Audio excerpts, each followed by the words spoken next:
Today I'm going to be doing another sketchbook flip through. Started the sketchbook in October. It says June here, but I finished it just last week. I bought this sketchbook with very low expectations. It's a generic Chinese sketchbook, 200 GSM paper, 100% cotton. In India, it is sold under the brand name of Scholar.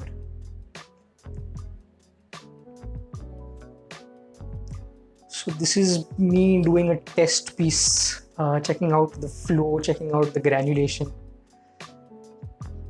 I actually started enjoying this sketchbook when I started doing wide format sketches. I'll get to that as we flip through. So again, more swatches, some brush strokes. This was rough work for a larger painting. This was a bird from the Birdtober challenge in October. I really like this one. This one was also from Birdtober. I have a tendency to leave the part of the page here, the one behind a good sketch, blank, because I'm afraid that if I put water here again, it will just warp and might damage this one. Might not be a really realistic fear, but I would love to know your opinion about it in the comments. Also, the texture here and here is a little different. This was done very recently. It's a 15-minute sketch. This was rough work for a plein air sketch in a different book. Swatches, more swatches. Nice granulation. More swatches. Even more swatches. This one was a value study, and this one's kind of nice because it was done using organic paints only. This is a carbon derived black and this is a soil derived brown. This is blank because this is the first wide format sketch in the sketchbook. This is what made me fall in love with this format. This was done at the Gateway of India. This is the Taj Hotel right here. Very iconic location in my city.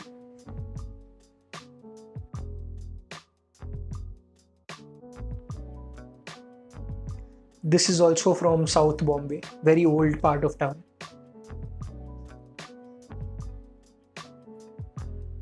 You might have seen this on my YouTube channel. I did this as a demo just last week.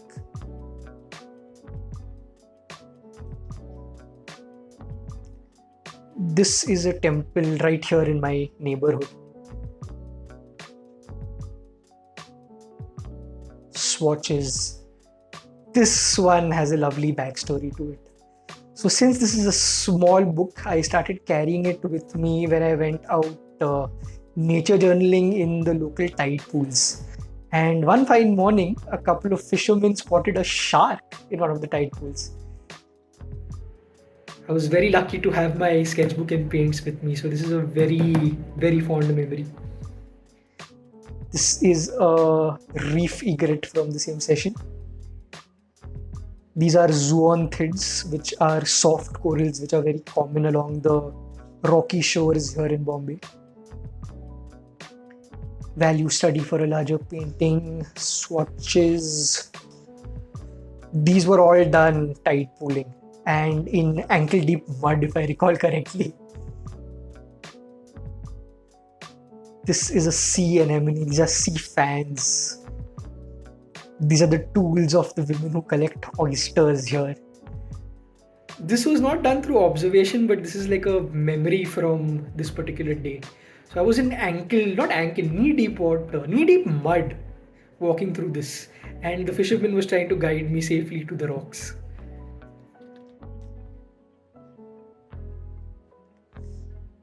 Value study for larger painting, swatches. This was done when I was teaching a nature journaling session along the tide pools. So I picked up a dead crab to do a quick sketch for my students. More anemones. zoanthids and what they remind me of.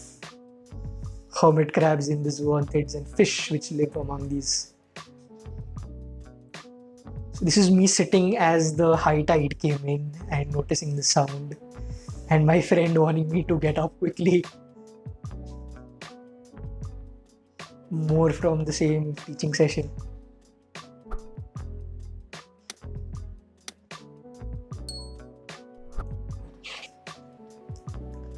So these are from a nature journaling challenge. This was a week-long challenge with prompts on Instagram. So this is day 1. I can't quite remember the topic. This is from day 2. Topic was textures. I don't think I have all of them in this book, but quite a few. This is another one from the same series. I think the topic was taste. So I found this fruit fallen on the ground in my neighborhood. This is movement. Movement was the theme. These are bats at the local university campus, just a stone's throw away from my home. This was a urban sketching session at the local fish market. This is another reason why I do not recommend this sketchbook. Very bad binding. So I was standing up and sketching and this happened. One more from the same session. The only vertical sketch in this book, and I think I should be doing more of these because this one's turned out quite nice. One more from that session and done. This one has a pouch for papers with rough doodles in them. Okay, we're done. So I hope you enjoyed that little flip through. If you did, please remember to give me a thumbs up. Subscribe if you want to see more such content. I will see you soon.